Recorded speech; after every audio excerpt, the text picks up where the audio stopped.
como esse ano tá bem mais ou menos de filme, principalmente por causa da pandemia do coronavírus, eu ainda tô vendo e revendo vários filmes de 2019 e eu me peguei pensando como vários deles falam sobre masculinidade. 2019 foi cheio de obras que traçam comentários em alguma medida sobre o papel da masculinidade, tanto no século XX quanto atualmente. Talvez poucos desses filmes sejam tão representativos nessa temática e como ela se faz presente na juventude dos anos 2010 quanto o Waves. O filme, dirigido pelo Trey Edward Shults, conta a história de dois irmãos de uma família preta de classe média alta, o Tyler e a Emily. O garoto tem uma relação muito complicada e abusiva com o pai, que influenciou ele a seguir uma carreira de atleta, e a garota, por sua vez, é meio que deixada de lado pela família, e o foco ficando sempre no Tyler, principalmente por ele buscar uma vida no esporte. Desde o começo a gente já vê o diretor trabalhando a linguagem numa maneira que emula uma estética da nossa época. As cores neon, as mudanças no formato, o digital, as músicas, todo o visual meio que referencia a juventude contemporânea. Muita coisa remete até a clipes de música pop e rap estadunidenses. Além disso, esse estilo transmite uma sensação de ludicidade em muitos momentos da reprodução. As luzes, a profundidade de campo, a linguagem como um todo trabalha com distorção de imagens o tempo todo, o que acaba gerando essa ideia de sonho que às vezes vira pesadelo. De longe, o melhor aqui é como o diretor usa essa linguagem para comentar sobre masculinidade. Existe muita sutileza na maneira como o pai está sempre diminuindo e pressionando o filho. São pequenos diálogos e atitudes que demonstram isso. Desde perguntar por que o filho não está fazendo a tarefa até impulsionar ele a treinar mais forte para as competições de luta. O filme também mostra como o técnico da equipe de luta é muito duro na forma como trata os atletas. Existe toda uma militarização dentro dessa relação. Além de que, existe um subtexto sobre raça. Principalmente no sentido do jovem preto ter que sempre lutar mais para conseguir alcançar seus objetivos, mesmo quando ele é de classe média alta. Todas essas tensões e pressões são acumuladas no protagonista e as consequências vêm na mesma potência. O diretor usa essa ambientação e atmosfera meio caóticas e contemplativas para sutilmente estabelecer como isso afeta o Tyler. Um bom exemplo é quando a gente vê ele se masturbando para um filme pornô. É só um detalhe curto, mas que diz muito sobre o garoto e sobre o homem contemporâneo. A pornografia é apresentada desde cedo para muito moleque e isso molda todo o comportamento sexual e forma como os homens veem as mulheres, além de prejudicar os próprios homens de uma maneira que eles se sentem sempre insuficientes.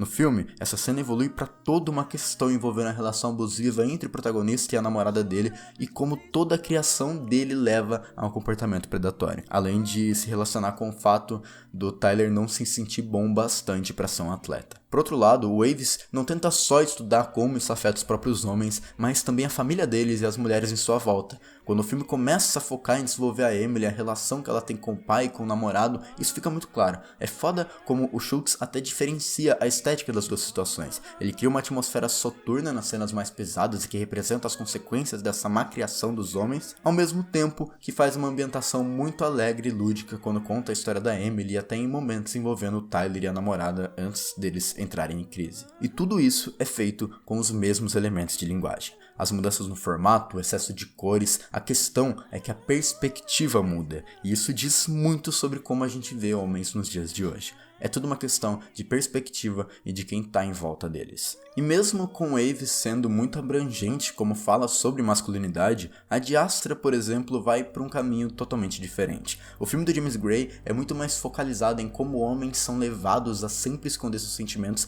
e não se apegar a quase nada. O trabalho e a missão vêm em primeiro lugar. E o Ad Astra mostra como isso é quase genético na vida de muito cara por aí. O filme acompanha o Roy McBride, um astronauta que descobre que o pai dele, que também era astronauta e estava desaparecido há muitos anos, tá vivo. Então o protagonista é mandado numa missão para encontrar ele. Talvez a melhor coisa que o James Gray faz aqui é a narração em voice-over do Roy, principalmente por gerar um contraste enorme com a atuação do Brad Pitt em cena. Ele tá quase o filme inteiro com expressões insossas e inexpressivas, mas seus pensamentos são cheios de emoção. É uma excelente maneira de representar essa tendência dos homens a não se abrir, além de que é muito foda como toda a encenação de Ad Astra fica brincando com essa ideia do protagonista estar se tornando o próprio pai, seja por ele estar repetindo as mesmas atitudes, seja pela maneira que o Gray usa a linguagem para dizer isso. Esse plano, por exemplo, é muito simbólico nesse sentido. Parece que os dois estão se fundindo em uma pessoa só. Talvez por isso um dos grandes momentos de Ad Astra seja quando o Roy vai fazer um exame psicológico e, pela primeira vez no filme, os seus pensamentos representados na narração saem da boca do Brad Pitt.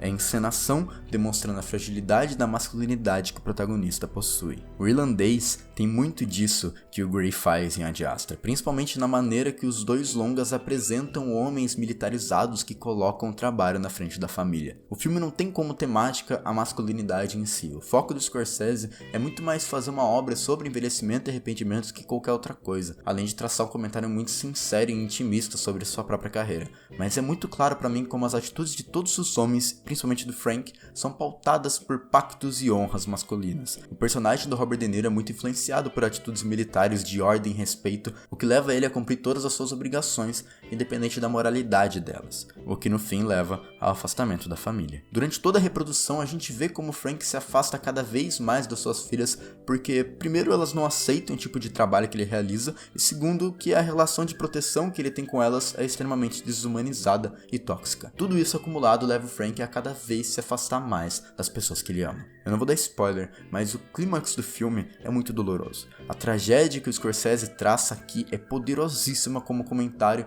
sobre homens presos a ordens que levam a diversos arrependimentos futuros. É muito interessante como o diretor trabalha toda a linguagem em torno do remorso que o protagonista de Irlandês possui. Muita gente elogia o rejuvenescimento dos personagens por ser muito realista, mas pra mim é o oposto. O melhor é quando você percebe que aquelas pessoas não são jovens de verdade. O Scorsese trabalha a encenação de forma que, por mais que eles estejam mais novos, o peso das suas decisões se reflete na computação gráfica, na atuação do elenco e nas atitudes deles. O CGI cria pessoas que são jovens, mas têm cara de velhos. Não à toa, o filme é contado por um Frank idoso no asilo. Ele tá relembrando tudo aquilo já sabendo de todos os erros que ia cometer e colocando a dor deles em cada momento da contação da história. A montagem também mostra muito isso, principalmente na maneira que não respeita muito as continuidades espaciais e apresenta recortes picotados da rememoração do protagonista.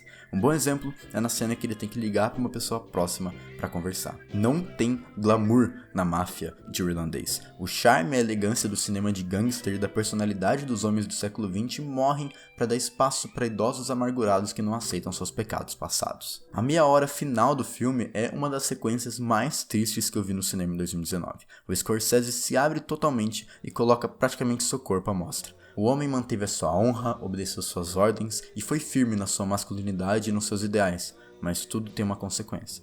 Para Frank, isso foi deixar de lado todos que ele amou em algum momento.